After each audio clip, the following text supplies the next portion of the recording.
Yeah. We talked about this behind the scenes. I originally thought that if you had high self-belief, so self-belief is your own belief in your capability to accomplish something. That's probably the easiest way to put it. I believe that I can start a podcast and it will be successful. Cool. You probably have above average self-belief.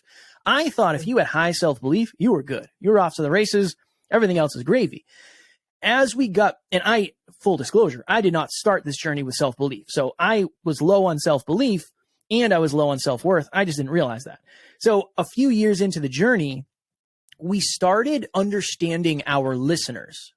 And you might look at me as a tattooed bodybuilder and assume that our listener base is probably a masculine energy, maybe mostly male. It's actually the opposite. Most of our listeners are female. And that helps me understand why are most of our listeners female. It doesn't make any sense. I never would have expected to attract that sort of audience. Oh, then we started talking to the audience and realized there is this common wound of low self-worth. Almost every person I've ever talked to from our community had below the level that they should self-worth. They were inaccurate in their own understanding of their own self. So that helped me understand that, oh, you know what? I have low self-worth too. And here's how I know. Number one, you find yourself appeasing. You're doing things for other people rather than doing something for yourself because you assume their judgment on you is more valuable than your judgment on yourself. That's one. Number two, your ability to put up and hold up your boundaries is a challenge. One of the reasons why is a lot of us don't have high enough self-worth to keep up our boundaries. The third thing is a lot of people are breaking promises to themselves repeatedly. And if you're breaking small promises to yourself over and over and over and over, you're proving to yourself that you actually don't think you're worth it enough to show up for yourself.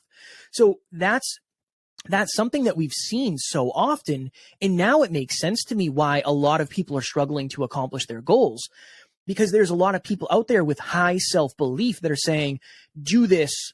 This is how you get more sales. This is how you make more money. This is how you improve your relationship.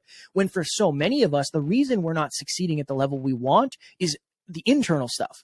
It's more of the internal stuff than the external stuff because the internal stuff controls the external stuff. So yeah, that's one thing I've really started to understand at a deep level. And this is really I think the ultimate thought. I don't think anybody is truly accurate with their self-worth. I think you're either delusionally low or delusionally high. And all I mean by delusionally high is, and I don't mean this in any negative way, but the type of person who thinks they deserve success regardless of what they do. No matter what, I should be successful. I deserve to be successful because I am very valuable. I do not disagree that you are intrinsically valuable, but that doesn't necessarily mean you should have a high level of success because you might be over in your own understanding and awareness of your value. So I think it's with everything, Julie. I think that most people are they're either over or under on self-belief.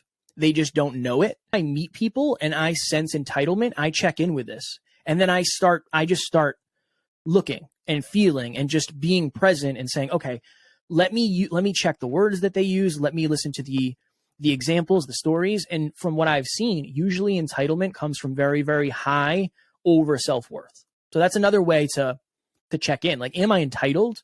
Do I feel that Julie should roll out the red carpet for me because I'm a podcaster who has more episodes? No, because I know at one point I was where Julie was, right? So it's like, it's important to stay humble in that as well.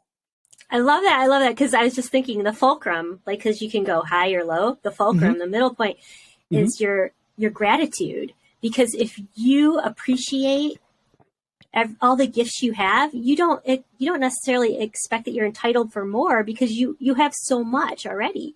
And then if you're in deficit, you don't think you deserve it. That's because you're not appreciating the gifts that are right in front of you. Like, you're not open to that. So that would be, like you said, that the gratitude, that awareness, that, oh, I love it. So that could be another, grounding is huge for this, because you have to be aware of where you are, like your whole consciousness thing. And so it's like, it's a powerful thing to just be where you are and say, okay, this is what, like you said, what's going right, and That's celebrate that day. Because, well, I mean, I think in our culture, we just take life for granted. Like, we take for granted we're going to wake up in the morning. Yeah. You know, like every day is a gift. And we do. We think that we're invincible because we have modern medicine, or there, you know, and every once in a while we get thrown a curveball of cancer or some kind of diagnosis. But I mean, we really do. The Western world, we take advantage. We take for granted that we're going to have that breath coming to us in the morning. And even if we just woke up and said, gosh, I'm really happy to be here today, and just start with that, you know? Yeah. And your goals, your ambition will take over, because you're grateful for what opportunities you have. I just, I love that message. And, you know, the whole thing about knowing yourself and what you can expect. And if you feel entitlement, that might be because you're taking for granted the things that you've been given. Because I've noticed that with many people, that you're like, well, you have so much. Why are you so greedy? Like, there's abundance. We don't need to hoard. You don't need to be the superstar every time. Sometimes you're just there to be the supporting person and learn. And that learning takes vulnerability. And, you know, like you said, sometimes it doesn't go the way you think it should, but there's a lesson. There's gifts. There's always a lesson. Always. It's just whether or not you're ready to learn it, or whether or not you're willing to learn it, or whether or not you're capable of learning it. You know, there's one of the things I say all the time is I do believe I'm a strong communicator and a strong speaker and a strong podcaster. The only reason is because I've made so many mistakes. That's the only reason why I believe that, because through every episode we've ever done, I've made some sort of mistake that I could have done better. And I don't beat myself up over that. It's more, okay, next time I'll try to make sure I don't do that. And then I'll grow a little, and I'll grow a little, and I'll grow a little. But it really is. It's how often can you show up, and then how do you take the quote unquote failures? Most people, Julie, they don't fail. They quit. They quit long before they would have ever failed. It's just a matter of make sure you show up, and that's the important part, right? You have to check in with your self-belief and your self-worth, because that's going to dictate your experience, and that's going to dictate your results, and that's going to dictate your resilience, and it's going to dictate the approach. So understanding yourself at the deepest level is one of the best ways to, I won't say ensure success, because I don't think anything can ensure success, but it's one of the best ways to make sure that you are living a life that is as aligned as it can be for you. And I think that's success at the end of the day.